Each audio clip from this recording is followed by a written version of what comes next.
to you. Thank you so much, and good afternoon, everyone. It is lovely to see many of your faces. Usually when I teach on Zoom, it's just to like avoid of everyone with their camera off. So I'm very grateful that you are sharing your screens and letting me see your beautiful smiling faces, because it makes me feel a little bit more human and less robotic. My name, as Christina said, is Trevor Hoppe, and I'm a professor of sociology over at UNC Greensboro. And I'm really honored and excited today to be a part of this conversation. And if at any point I'm talking too fast, someone please say something in the chat box. I'm naturally caffeinated this time of day, so I will try to slow down and be less speedy for interpretation purposes. So obviously, many thanks to Christina for the invitation, and also to Lee, everyone at the North Carolina AIDS Action Network for their hard work combating HIV stigma here in my home state. I really think they do great work, and so I'm really thrilled to be here. So today I'm going to talk briefly, I promise, before we have a bigger conversation about fear and about blame and about criminalization, HIV, but also thinking about this current moment that we're in with COVID-19. So rather than talk statistics or numbers or things that will, put everyone to sleep, I thought I would start with just a story about my own experiences here in this current COVID-19 pandemic moment that we're all living in, right? Because that's why we're here in this little box right now, is because of this current epidemic. So it's really timely to be having these conversations.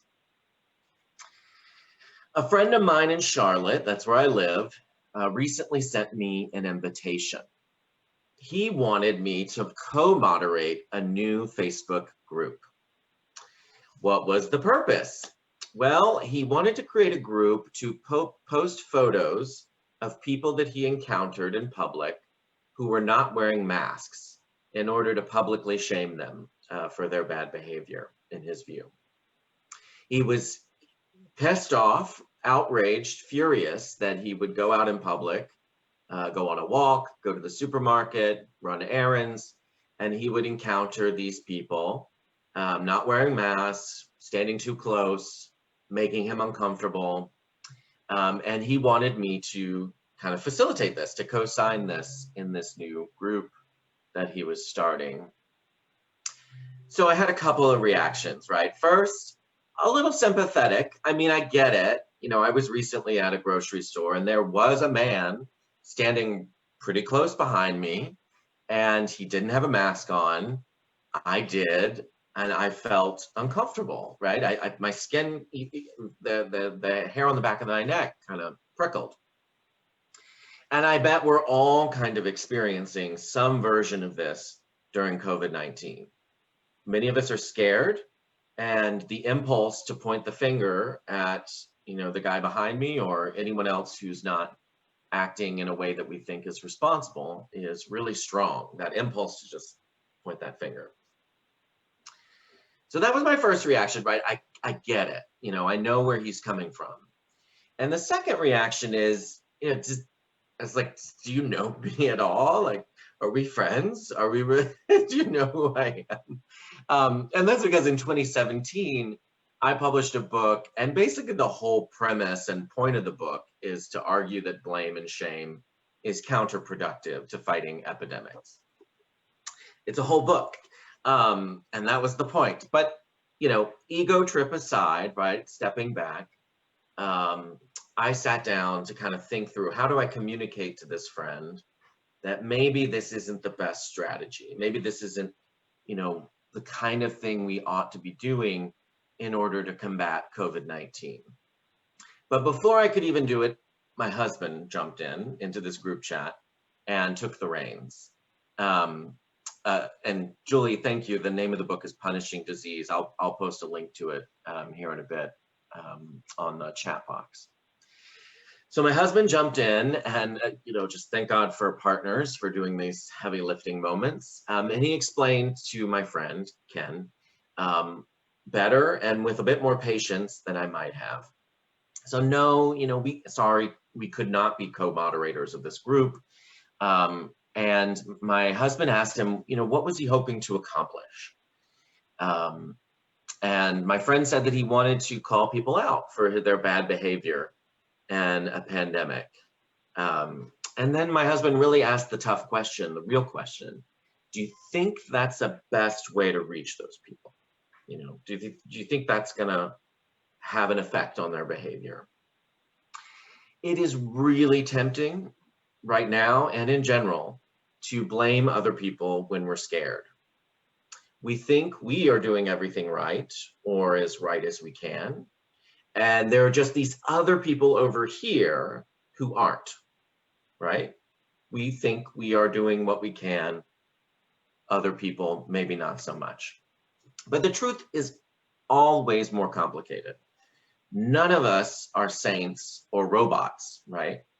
Many of us, if not most of us, I won't speak for everyone on the call, but I suspect that many of us are all privately, quietly, off of social media, taking risks right now that we'd rather not know others know about.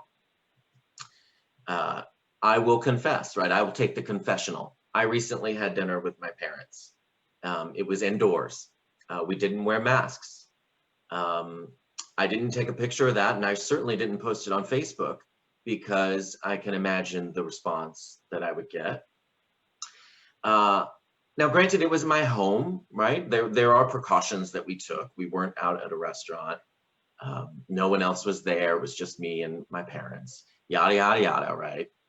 But the point is that this action, this dinner, is kind of exactly the same kind of thing that my friend might have posted a picture of online, right? We were behaving badly. In many people's eyes, and certainly in the eyes of many people on social media right now. So I could get into a whole different kind of story about thinking through why people take these risks. In my case, I love my parents, and we were only in town at the same time for kind of a brief moment. We might have gone to an outdoor restaurant. That's ideally what we would have done. But it is so cold outside that, they were not up for that. And so it was their idea. We are all human and we need connection, right? That's fundamental. And so none of us are going to be able to be perfect all the time in the face of these epidemics. But it's more than just a question of why we do it, right? It's also a question of thinking through what it is that's driving us so intently to blame other people in the face of a disease. It's like another friend, recently told me, he said, oh, I hooked up with this guy and he gave me gonorrhea. Oh, he gave it to you? Did he give it, right? There is so much loaded into that phrasing. He did this, I didn't. It's his fault, not mine. So as a habit, right, my friends know me, and I can be candid like this and a little bit of a jerk like this, but I poke my friends when they make these kinds of statements, and I asked back with a bit of a smile, are you sure that you didn't take it from him? What is the agency or the responsibility that's baked into this language, right? That this is something that someone else did to me. I'm just this innocent person, and here this other person has inflicted this thing on me. None of us are angels, right? We cannot blame our way out of an epidemic, right? That is fundamentally what I hope. If you think through, like, what did this guy talk about today? That's kind of the core piece, right? Blame is not going to protect us. It may make us feel self-righteous, In reality, though, a virus doesn't really care who's to blame in a particular scenario. It will spread, without regard to that. That's just not how epidemics spread, is through blame. I try, it's not always easy, but I try to take a glass half full view of humans and argue that most of us, most of the time, aren't out there maliciously trying to harm each other. For the most part, we're doing the best we can. And even more to the point, responsibility for the disease, any disease, HIV, COVID, isn't just yours and mine. We share it collectively as a society. So it's also the government's responsibility. It's also nonprofit organizations' responsibility. It's our family's responsibility. In the case of COVID-19, just like HIV before, our institutions have failed us. When I see that maskless shopper at Harris Teeter, I have that moment where I'm like, I feel so frustrated. I try to take a deep breath and I think about a couple of things. I think about how the Surgeon General of the United States of America got on Twitter, I believe in April, to scold people for wearing masks. I think about how South Korea sent every single person in that country masks to use in their private life, while here in the United States, we were left to figure it out for ourselves. Etsy, right? That Etsy was where I got my mask, and it was just on a whim for the first time I was able to get a mask. I think about the President of the United States, who regularly uses his office to spread misinformation and lies about this disease. And I think about the CDC, which bungled testing from the start and still has failed to implement a national testing strategy that works.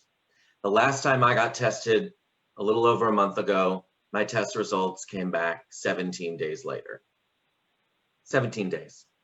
That's not even worth knowing at that point. I'm either dead or better at that point. That's the world we're living in.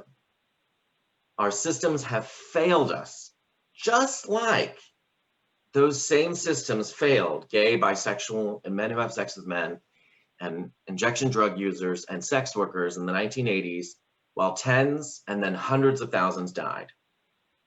President Reagan didn't care the first time it came up at a press briefing. His staff joked about it the first time it was ever discussed at a presser. It was to them a joke, something only them, homosexuals, drug users, hookers, in their words, in New York or San Francisco needed to worry about because of their own bad behavior. History repeats itself, right? Here we are again, a president without compassion or science on his side, institutions either failing to act or moving far too slow to stem the spread of this disease. And all of us, right, left to our own devices. And what tools do we have? Blame is one of the only ones that we've got. Pointing the finger at our neighbors, our friends on social media for doing the wrong thing.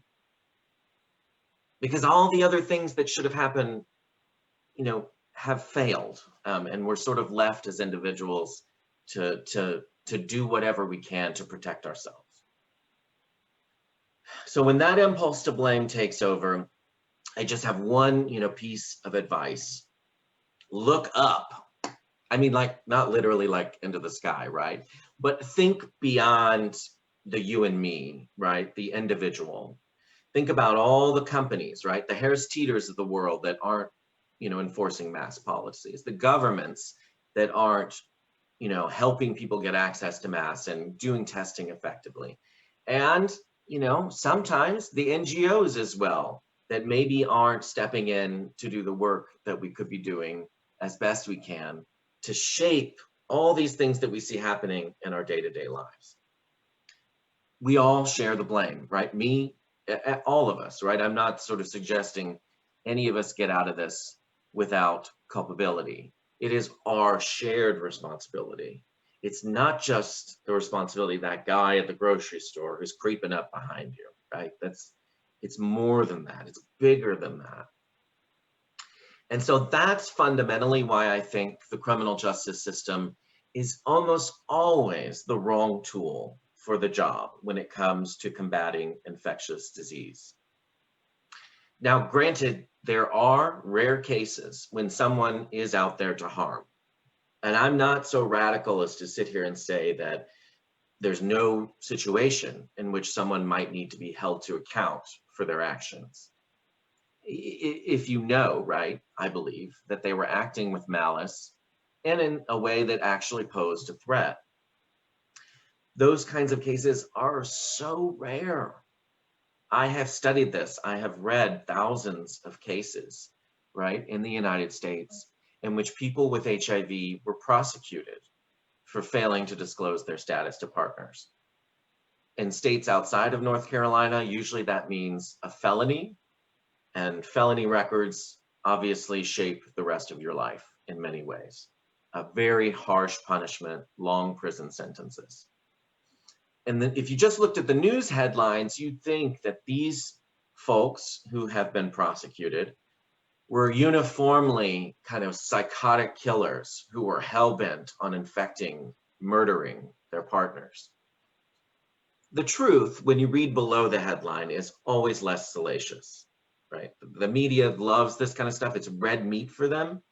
But the truth, when you get down to it, is less sensational. Many people who have been prosecuted and convicted used condoms. Many still had viral loads that were not detectable, thus making it impossible for them to transmit the disease. And still others had oral sex or other kinds of sexual contact that posed no risk, like a stripper, a case involving a stripper I found in Michigan some years ago who was convicted of a felony for giving a lap dance. And even in those cases where HIV was transmitted, or whether it was plausible to have been transmitted, often at the center, you'll find a person struggling with how to reveal a piece of information about themselves that society has determined to be the equivalent of a scarlet letter. How can we expect disclosure in a world where HIV stigma is so ferocious that literally just the act of just telling someone can get you killed? Right? That's not just sort of hypothetical. There are cases like that around the United States where disclosure is met with violence. And moreover, from a public health perspective, what does disclosure get us? What does it really do for us?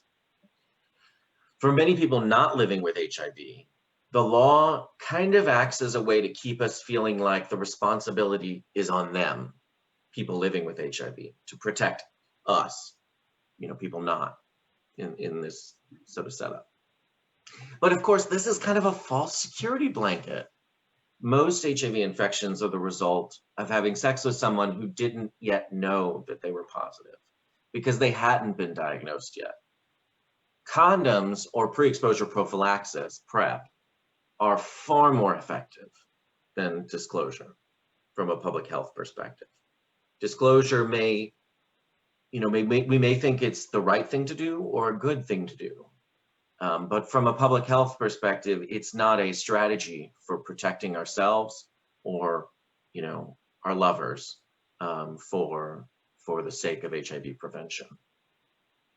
And I'll just kind of end it there because I have read that many of you have great questions, and I don't want to hog so much time that we don't have time to delve in. But I hope that kind of lays some groundwork for thinking through not just HIV criminalization, but this moment that we're in with COVID-19, because I think the parallels are, obviously the differences, I don't want to say they're the same, they're not the same, but there are lessons that we can learn from both the history and present of HIV when it comes to COVID-19 and kind of vice versa. So I look forward to the conversation. I'm really grateful to be here. And I'll turn it over now. I believe I think they're going to have